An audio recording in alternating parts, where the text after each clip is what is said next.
Gujarat focus ન્યૂઝમાં આપનું હાર્દિક સ્વાગત છે. હું હિરલ. આજના મુખ્ય સમાચાર. ઓન્કોવિન કેન્સર સેન્ટર દ્વારા જાણીતા ફિટનેસ એન્ડ લાઇફ કોચ સપના વ્યાસ સાથે કેન્સર જાગૃતિ કાર્યક્રમનું આયોજન. કેન્સર સારવાર અને રક્ત રોગ વ્યવસ્થાપન માટે ગુજરાતની અગ્રણી સંસ્થાઓમાંની એક ઓન્કોવિન કેન્સર સેન્ટર દ્વારા રવિવારે ફિટનેસ અને લાઇફ કોચ એવા અમદાવાદના જાણીતા સપના વ્યાસ સાથે કેન્સર જાગૃતિ કાર્યક્રમનું આયોજન કરવામાં આવ્યું હતું. આ કાર્યક્રમમાં આરોગ્ય નિષ્ણાતો, કેન્સર નિષ્ણાતો અને નાગરિકો કેન્સર જાગૃતિ, નિવારક આરોગ્ય સંભાળ અને એકંદર સુખાકારી પર ચર્ચા માટે ભેગા થયા હતા. કાર્યક્રમની શરૂઆત યોગ સત્રથી થઈ હતી. ત્યારબાદ ફિટનેસ અને લાઇફ કોચ સપના વ્યાસ અને ઓન્કોવિન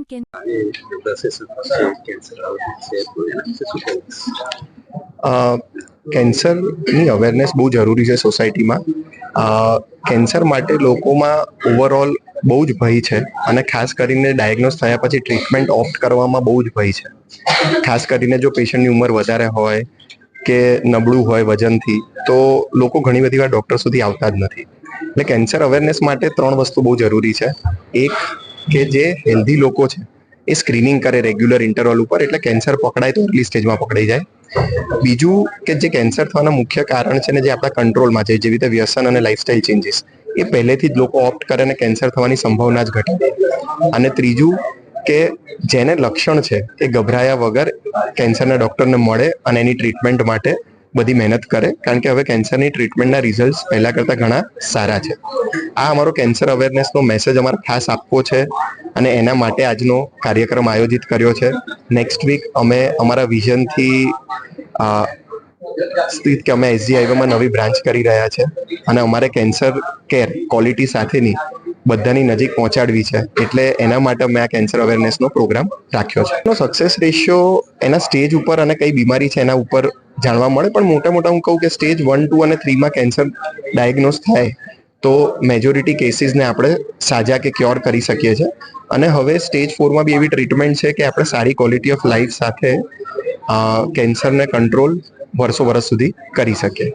મારું નામ ડૉક્ટર મંથન કાથરોટિયા છે. હું hemato oncologist and bone marrow transplant physician છું ઓન્કોવિન કેન્સર સેન્ટરમાં. અવેરનેસ બહુ જરૂરી છે. ખાસ કરીને આપણે જોતા હોઈએ છીએ કે બાળકોમાં પણ અમુક ટાઈપના બ્લડ કેન્સર્સ બહુ કોમન છે અને એના બ્લડ કેન્સર્સના આપણે જે સારવાર કરીએ તો રિઝલ્ટ્સ બહુ આપણને સારા મળતા હોય છે. અત્યારે બાળકોના બ્લડ કેન્સર્સની વાત કરીએ તો મોર ધેન 90% ક્યોર રેટ્સ છે અને ખાલી કિમોથેરાપી જ નહીં, એમાં આવે અદ્યતન સારવાર જેમ કે ઇમ્યુનોથેરાપી, ટાર્ગેટેડ થેરાપી અને સાથે બોન મેરો ટ્રાન્સપ્લાન્ટ અને કાર્ટી સેલ થેરાપી જેવા ઓપ્શન્સ પણ અવેલેબલ છે, જે બહુ સારી રીતે ઓછી સાઇડ ઇફેક્ટથી લાંબા સમય માટે કેન્સરને ક્યોર કરી લેતું હોય છે.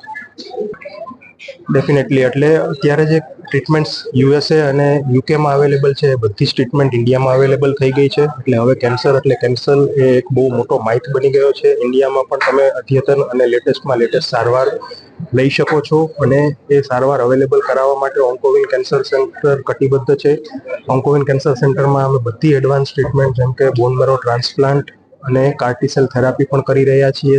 અનેક ટાઈપની ઇમ્યુનોથેરાપી અને ટાર્ગેટેડ થેરાપીસ પણ અવેલેબલ છે અને એ યુઝ કરીને અમે બાળકોને અને તથા એડલ્ટના બધા કેન્સર્સને સારામાં સારી રીતે મટાડી શકીએ છીએ.